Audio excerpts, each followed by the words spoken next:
welcome back to a chapter a day. Happy Sabbath. Oh my gosh. I pray you had a blessed week. I pray you got what you asked God for.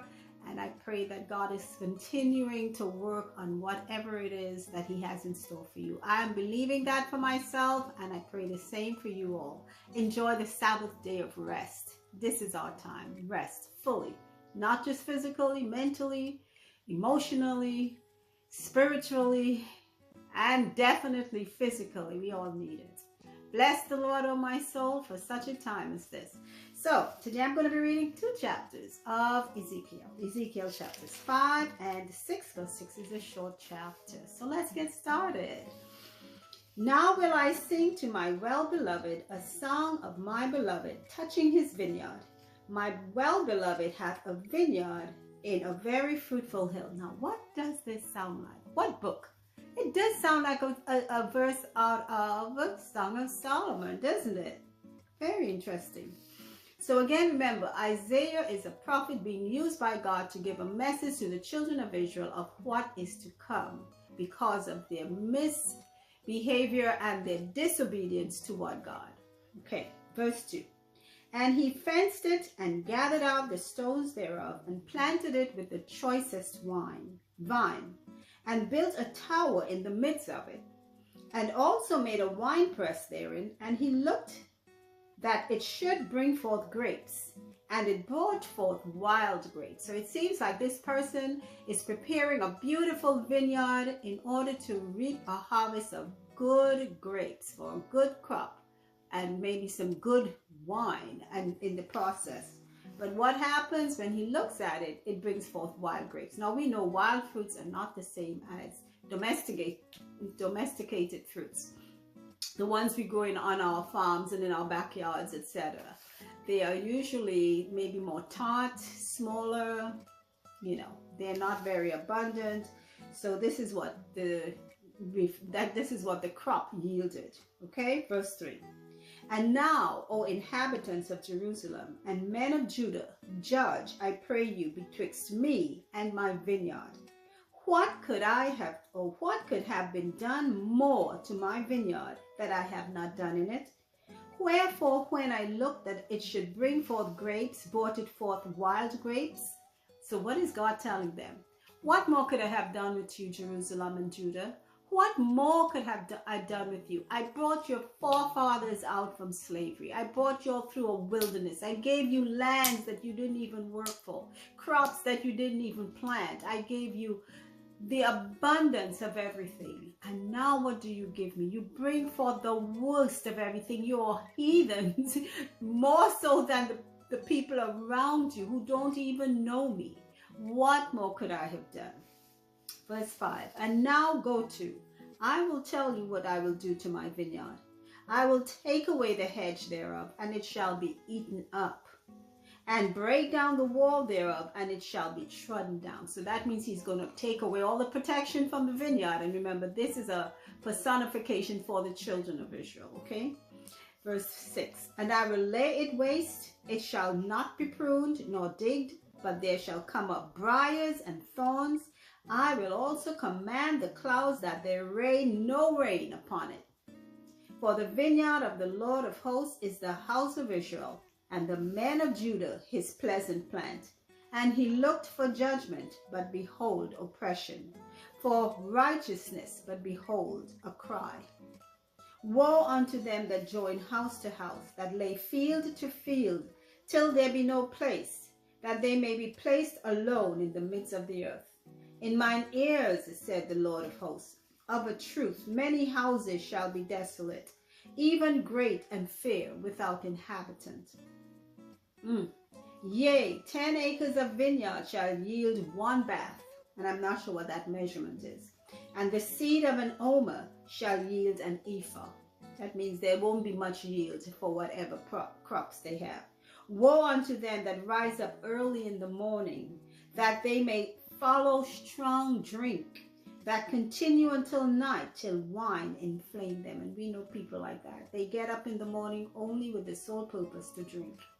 Mercy, for intoxication. Or drugs, either which way, or some other foolish behavior that just harms them and their families and people around them, just for destruction. Verse 12. And the harp and the viol, the tabret and pipe and wine are in their feasts. But they regard not the work of the Lord, neither consider the operation of his hands. Therefore my people are gone into captivity, because they have no knowledge, and their honorable men are famished, and their multitude dried up with thirst. Therefore hell hath enlarged herself, and opened her mouth without measure, and their glory and their multitude, and their pomp, and he that rejoiceth shall descend into it. And the mean man shall be brought down, and the mighty man shall be humbled, and the eyes of the lofty shall be humbled. But the Lord of hosts shall be exalted in judgment, and God that is holy shall be sanctified in righteousness.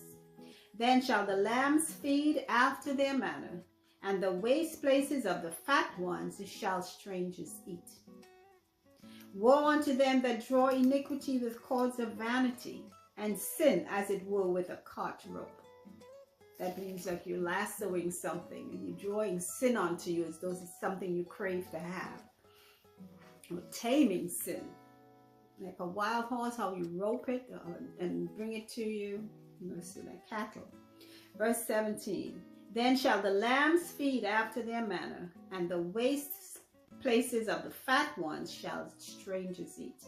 Woe unto them that draw iniquity. I'm rereading stuff. Verse 19. That say, let him make speed and hasten his work, that we may see it. And let the counsel of the Holy One of Israel draw nigh and come, that we may know it. Woe unto them that call evil good and good evil. That put darkness for light and light for darkness. That put bitter for sweet and sweet for bitter. Woe unto them that are wise in their own eyes. We know a lot of people like that. And prudent in their own sight. I always say wisdom comes from one source, and that's God. But you have else is knowledge and book smarts. Verse 22. Woe unto them that are mighty to drink wine, and men of strength to mingle strong drink, which justify the wicked for reward, and take away the righteousness of the righteous from him. Therefore as the fire devoureth the stubble, and the flame consumeth the shaft, so their root shall be as rottenness, and their blossom shall go up as dust, because they have cast away the law of the Lord of hosts, and despised the word of the Holy One of Israel.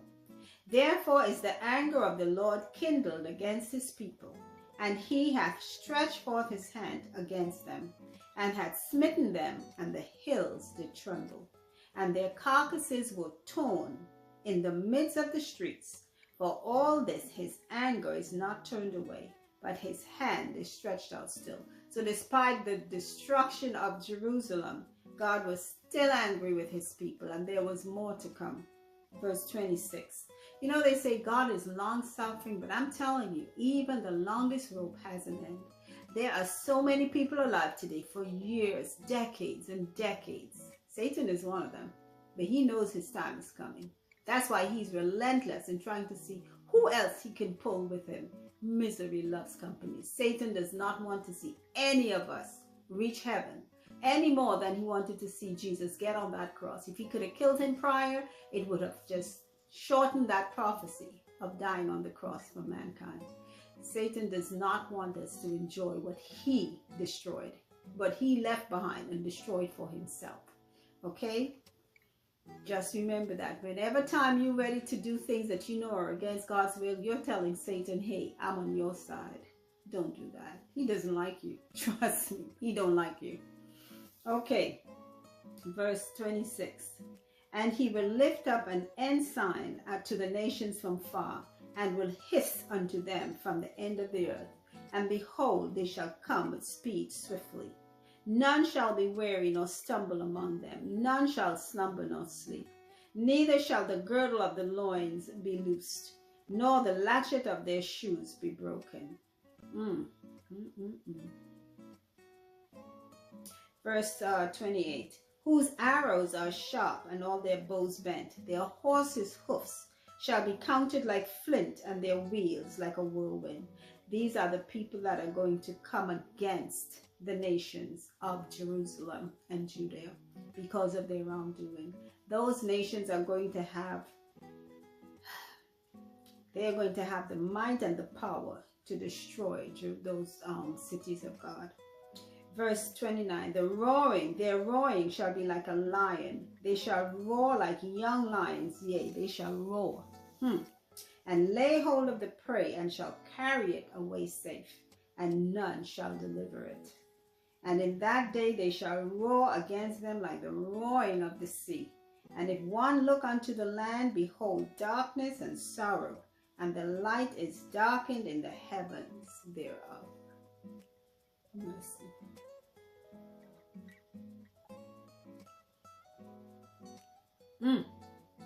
That's the end of chapter 5. I'm just pondering.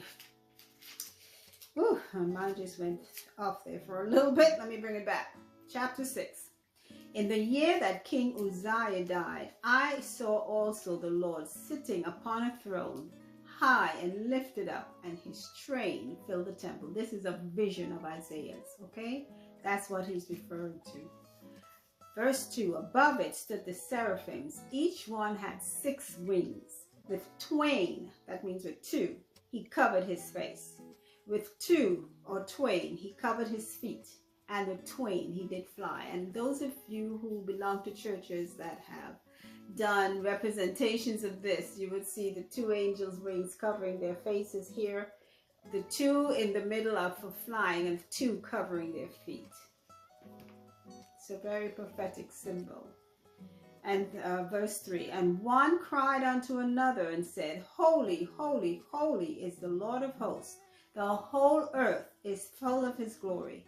And the posts of the door moved at the voice of him that cried, and the house was filled with smoke.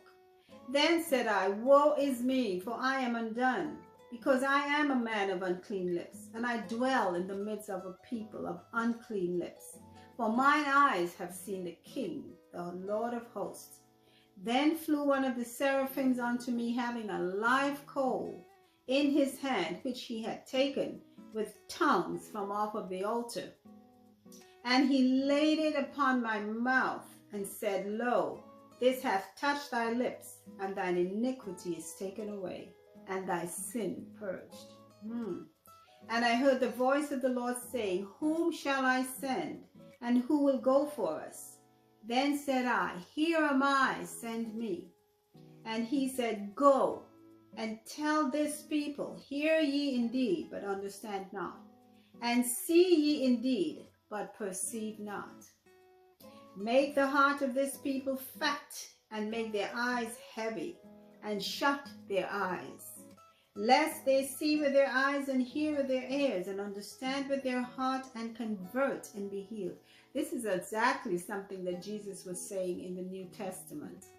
He used parables, so that for the same reason he gave here, that those people who will not be saved will not be able to understand nor see, nor come to the full realization of their need for God.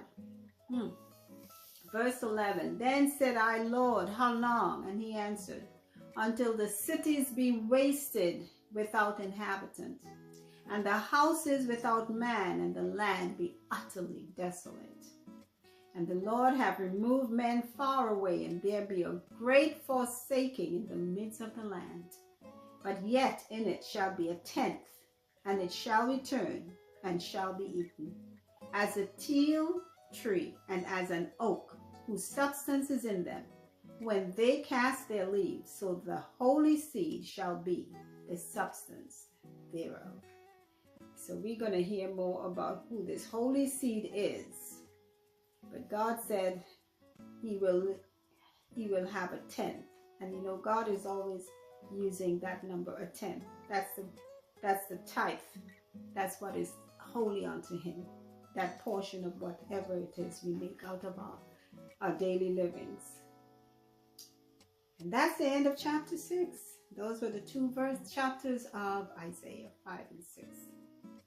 Something to ponder. Sometimes when you read these books, you don't just read them through. I'm doing it now because I'm doing a reading, but I still come back and I sit and I read and I ponder and I try to come to terms, and I listen to sermons on these writings of Isaiah and prophecies like Daniel and Revelation, which we'll be coming up on. Because when you read them, sometimes you don't get the gist of it right away. Sometimes through inspiration, God gives you some ideas as to what it means, and sometimes through the inspiration of others. So, whew, bless the Lord, O my soul. And that's the end of our reading for today. Again, have a wonderful rest of your day. I pray you have a blessed weekend. Oh, this is Easter weekend. This is the weekend that we celebrate Christ's death, resurrection, and now that he is alive and living in heaven, interceding on our behalf, that we too can get where he is in heaven. And then we know we will be coming back to earth after the 1,000 years to live and reign with Christ forevermore. It's going to be something awesome. I don't know why anybody would want to miss it. I mean, the world right now, what is there to be enjoying? I don't know. We can find things, but it won't even be an eyelash in comparison to what God has in store for us, what Jesus has died to give us, all because he loves us. Did anybody love you like that? I don't think so. So why sacrifice your salvation for anyone? For no one. No one is worth it. I'm sorry. No one is worth your salvation. So with that said, take care until our next reading. Remember, faith comes when we hear God's word. Bye.